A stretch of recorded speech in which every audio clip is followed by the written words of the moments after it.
విజయవాడ పశ్చిమ నియోజకవర్గ ప్రజలు తనను ఎంతగానో ఆదరిస్తున్నారని, వారి ఆశీస్సులతో భారీ మెజార్టీతో గెలుస్తానని బీజేపీ అభ్యర్థి యలమంచిలి సత్యనారాయణ చౌదరి ధీమా వ్యక్తం చేశారు.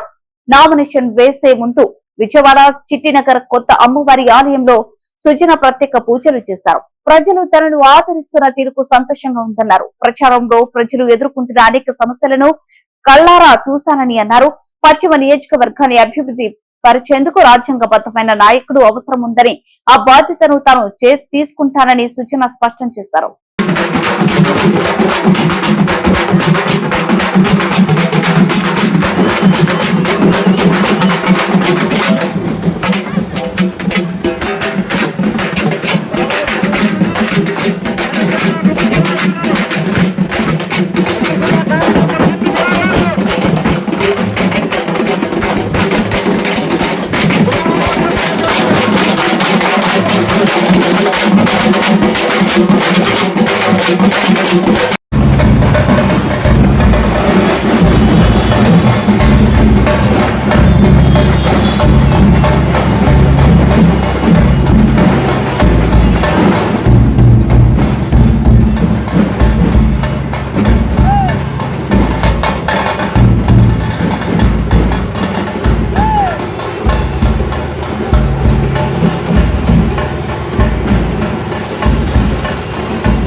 చంద్రబాబు గారి నాయకత్వం, చంద్రబాబు గారి నాయకత్వం, పవన్ కళ్యాణ్ గారు.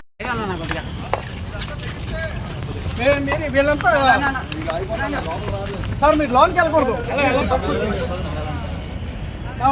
ఒకసారి నేమ్స్ వెరిఫై చేసుకోండి.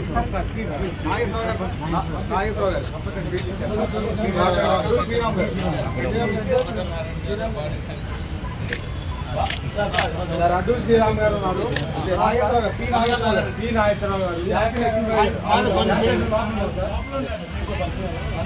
ఇంకో పర్సన్ మీరు చెప్పాలి.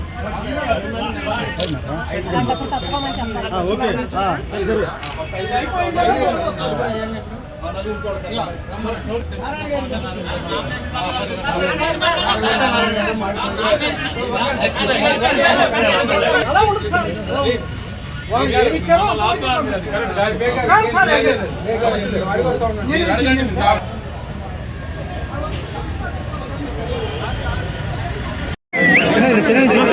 చెప్పండి సార్. విమానం చూస్తూ ఉంటే బ్రహ్మరథం పడుతూ ఉన్నారు. కొండ మీద అమ్మవారి ఇక్కడ మహాలక్ష్మి గారి ఆశీస్సులతో సెంటర్ చిట్టినగర్లో మనం ఎప్పుడైనా ఆలోచించాలంటే మన చిట్టి గారిని మర్చిపోలేము. చిట్టి గారు మన స్వతంత్ర సమర యోధి, ప్రజాసేవలో ఎంతో నిమగ్నమైన ఉన్నారు. ఆయన పేరు ఎప్పుడూ కూడా చిరస్థాయిగా నిలబడింది అని అంటే ఒక మనిషి అనేవాళ్ళు ఉంటే అలా ఉండాలి. ఆయన లేకపోతే మనకి పాల ఫ్యాక్టరీ లేదు. ఆయన ఎన్నో త్యాగాలు చేశారు. త్యాగాలు చేసి ఇక్కడ ఎక్కడి నుంచి వచ్చినా సరే కుల మతాలకు అతీతంగా ఇక్కడ ప్రజా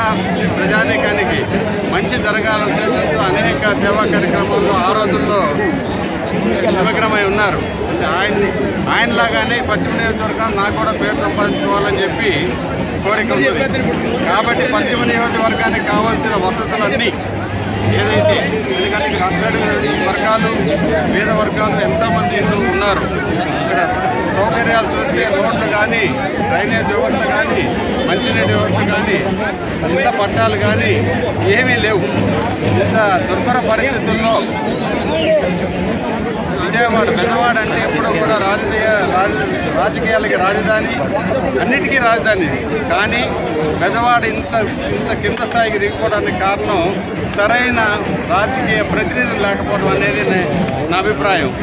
సరైన ప్రతినిధులు ఈ మధ్యకాలంలో మాత్రం డెఫినెట్గా లేనట్టుగా ఉంది. మంచి ప్రజాప్రతినిధిగా ఇక్కడ ఎన్నుకుంటే ఆ ప్రతినిధికి ఎంతో అవకాశాలు ఉన్నాయి ఇక్కడ డెవలప్ చేయడానికి. నేను దుర్గమ్మ గారి చలవతో, మహాలక్ష్మి గారి చలవతో, మా తల్లి గారు, తండ్రి గారు, మా కుటుంబం మొత్తం, మా చెల్లెలు, అన్నలు, అందరి కుటుంబ మిత్రులు, కుటుంబాలు, ఈ పశ్చిమ నియోజకవర్గ ప్రజలందరూ ఆశీస్సులతో ఈరోజు నామినేషన్ వేస్తున్నాను. డెఫినెట్గా ప్రజలందరూ కూడా నాకు ఆశీస్సులు ఇచ్చి అఖండ విజయంతో గెలిపించాలని కోరుకుంటున్నాను.